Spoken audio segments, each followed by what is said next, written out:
Heya Cryptozens. Tonight's show. Quit and find a company you believe in. Green and Simian reunited. It's 10 p.m. Pacific. The date is June 10th, 2022. Welcome back to the Crypto Overnighter. My name is Nicodemus, and I'll be your host. The cover model, mascot, and co-host for this podcast is Tex, and together we take a nightly look at the crypto, NFT, and metaverse space and the industry that surrounds it. So take a minute, go ahead and subscribe to the podcast now, because we're here at 10 p.m. each and every night so that when you leave in the morning, you're taking with you the crypto news analysis that you need to start your day. Keep in mind, nothing in this show should ever be considered financial advice. Quit and find a company you believed in. That's what Brian Armstrong said, which when you're the CEO of a company like Coinbase, that's an interesting way to go. But when faced with an almost mutiny-like atmosphere, you make decisions. Maybe they're not always the best decisions. And their decisions have landed Coinbase in some serious hot water of late. Now, I have been critical of the company right here on this show. Go back and listen to the Crypto Winter episode from June 3rd. Among other reasons for the tone and tenor around Coinbase here is the hiring practices, or more specifically, the lack of hiring. You see, what happened is, last year, Coinbase went on a huge hiring spree. They blew up their FTE count. They blew up the number of employees that they have, and now that old man crypto winter is here, maybe times are a little harder than they anticipated. That happens. In this case, though, Armstrong and Coinbase are taking a very public beating for this one. I just saw it mentioned in Forbes. It's very public. Because they're rescinding hiring offers. Now, talk about a rug pull. Some people, they left a good job to go to Coinbase, and now that offer is gone. Some people left or were willing to leave their entire country to go to work at Coinbase. Some people dropped their master's or doctoral programs to go to work at Coinbase. And then the job's not there. That is a rug pull. Some people's visas are on the line. So not having that job that they were expecting, that could seriously jeopardize their visa status. All over social media, you can find stories just like that. People who found themselves jobless after being accepted at one of the top-tier crypto platforms in the world. And so it was that Coinbase announced at the beginning of June. They said, quote, "In response to the current market conditions and ongoing business prioritization efforts, we will extend our hiring pause for both new and backfill roles for the foreseeable future and rescind a number of accepted offers." That, I think, was the straw that broke the camel's back. Because it was soon after news broke on the job offer situation, a petition showed up. So this petition targeted 3 executives calling for their removal. They are Chief Operating Officer Emily Choi, Chief Product Officer Surojit Chatterjee, and Chief People Officer LJ Brock. They're calling it a vote of no confidence, but really it's a petition. It's not like there's an organized body behind it. There's no authenticity to the votes or anything. It just acts as a vehicle for people to express their dissatisfaction. The anonymous worker or workers who put this together said, quote, "The executive team has recently been making decisions that are not in the best interests of the company, its employees, and its shareholders." And those decisions that they're talking about, yeah, they say those decisions, quote, "led to questionable results and negative value." Let's check the markets. At the time of writing, the global crypto market cap is $1.14 trillion. It's down quite a bit. 4.86% was lost since yesterday. The top 5 cryptos by market cap are Bitcoin down 2.91%, Ethereum down 9.23%, Tether, USDC, and Binance Coin down 7.2%. And so the petitioner or petitioners, they list a number of issues. One was the NFT platform. You could tell that Coinbase was trying so hard. They were so excited. I'm sure that they thought their pseudo-social network aspect of the NFT platform would bring in the masses. And maybe that would have if we weren't in the middle of a crypto winter. But another thing that they bring up is the prioritization. I'm sure that Coinbase NFT platform took up sizable resources. And those resources, they just weren't there for other needs like infrastructure. Now, despite the added resources, they're not coming out with any more or better quality products than their competitors. That's their point of view. Their point of view is that they hired thousands and thousands of people for these roles, and they're not getting quite what they expected out of them. Now, I've worked in IT for a long time. I am not a fan of bloating out your project team by throwing more bodies at it. Often, that has the opposite effect as your team has to slow down to bring the new people on board and get them up to speed. And in IT, which crypto is closely related to, in IT, you want to be very careful about how you grow your team and how this new team is growing in terms of like shop standards. It takes time to bring people onto an IT project and get them to the point where they're useful. So if you're not careful, you find yourself in a team with huge inefficiencies. So I can understand where they're coming from. And they also claim things like Dot Collector and their performance review system. They said that they were contributing to the workplace's toxic culture. Now, they also talked about a lack of communication and what communication that they got was poor. And I get that. Honestly, I have never been in an organization that I would say they're great at communicating. The bigger it is, the faster it grows, the more you find that communication is going to be an issue.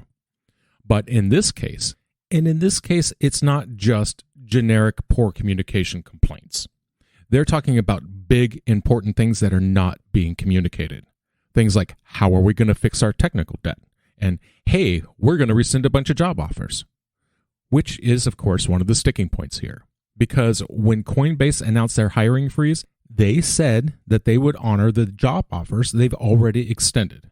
And then 2 weeks later, that ended up not being true. They also cited a general poor attitude and condescending attitude from Choi, Chatterjee, and Brock. Part of the petition read, quote, "As employees of Coinbase, we are convinced that the executive's decision in recent times hasn't been in the best interest of shareholders or the workforce. Hence, it's not in the company's best interest at large." Now, this petition has been deleted, apparently by the author. And even though it's been deleted, CEO Brian Armstrong responded. He took to Twitter and he told his over 1 million followers that it was, quote, "dumb on several levels." That's when he said, basically, if you don't have confidence in your leaders, maybe you should go. And he was a little miffed. He said this kind of thing goes against Coinbase's culture. He said that culture is praise in public, criticize in private. He said that's needed. He said it's needed because public displays of criticism can be harmful to other employees, customers, and shareholders alike. And he kind of threatened to fire the author of the post. He said, quote, "It's also dumb because if you get caught, you will be fired." Which I would not go that far. Now, he said petitions like this are not an effective way to get anything within a work environment. And then he went further, saying, quote, "If you are in a workplace where your major aim is to leak internal information publicly, you need to leave immediately." Now, I will give him credit on one part. He took exception to the fact that it was his COO, his product officer, his people officer that were being criticized. He took the heat. He reminded the poster that effectively it's his company and that these people work for him. He almost sounded insulted that he'd been left out of those criticisms. Now, it'll be interesting to see how many people take his advice and do exactly what he suggests and find another job. The global NFT market cap is up over $12.17 billion. Sales volume is up 3.37% in 24 hours. According to CoinMarketCap, the top 5 NFT collections by sales volume are Bored Apes, followed by Other Deed, Goblin Town, Clonux, and Mutant Apes. Ransom was paid. That's right. Seth Green paid the ransom and has been reunited with his prized Bored Ape, Fred Simian. Fred, by the way, already has a job lined up. He's due to be the star and centerpiece of a show that Green has created called White Horse Tavern, which might be a cool show. It's centered around the question, what if your friendly neighborhood bartender was Bored Ape Yacht Club member 8398? Well, his plans for Fred Simian had a monkey wrench thrown in there, because shortly after he announced that his show was coming out, he released a trailer, Fred was kidnapped. Or more accurately, stolen. I say that because Mr. Green was ripped off in a scam. He got hit with a phishing attack and lost several NFTs worth almost $300,000. In a move that has to hurt, he just paid nearly that to get Fred back. And that's after paying around $200K to buy him the first time around. So, Fred was stolen after a TV show had been worked up, and Seth, of course, was eager to get his ape back home, because once the NFT was stolen, it was immediately resold to a guy calling himself both Mr. Cheese and Darkwing84. Now, Mr. Cheese, he started off saying, "Hey, I didn't know it was stolen. I just bought what was for sale." And that seemed fine at first. But Green wanted his ape back, and Mr. Cheese didn't seem eager to sell it to him. So, Mr. Green threatened Mr. Cheese with legal action. It was during a discussion around the idea of intellectual property. A Twitter account called More Butter was considering the situation. You see, when you buy a Bored Ape, you also buy the intellectual property. The theory is, in owning the NFT, that's what gives you the legal authority to create products and reap benefits of your intellectual property. So if it was stolen, does the intellectual property rights go with it? They tweeted, quote, "Seth Green's Bored Ape NFT, which was set to star in its own animated show, was stolen through a phishing scam. Green no longer owns the commercial rights to the NFT, and thus the show cannot move forward." To which Green responded, quote, "Not true, since the art was stolen. A buyer who purchased stolen art with real money and refuses to return it is not legally entitled to exploitation usage of the underlying IP. It'll go to court, but I'd prefer to meet Mr. Darkwing84 before that. Seems like we have lots in common." Which I agree with Green on this one. He still owns it. The rule, if you can call it that, is about ownership, not possession. If I steal a car, I'm charged with unauthorized use of a motor vehicle.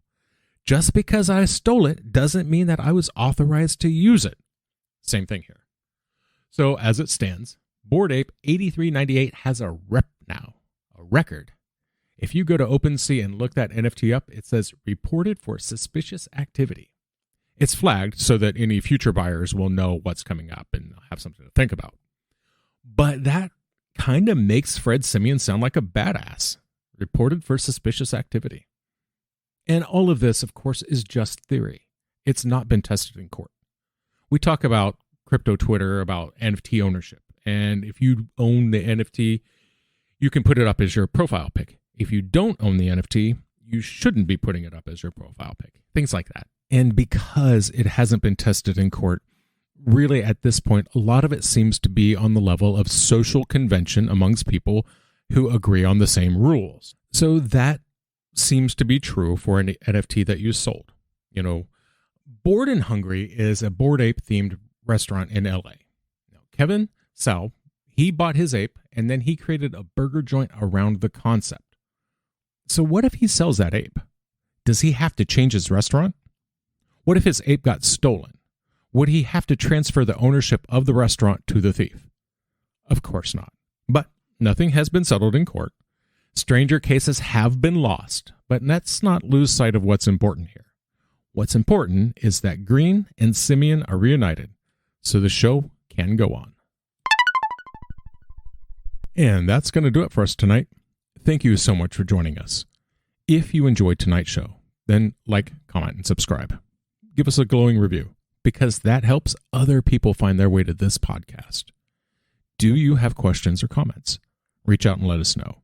The email address is nick@cryptoovernighter.com. That's nick@cryptoovernighter.com. Or come find us on YouTube. Leave me a comment and maybe I'll read it into the next episode. Until then, see you tomorrow night.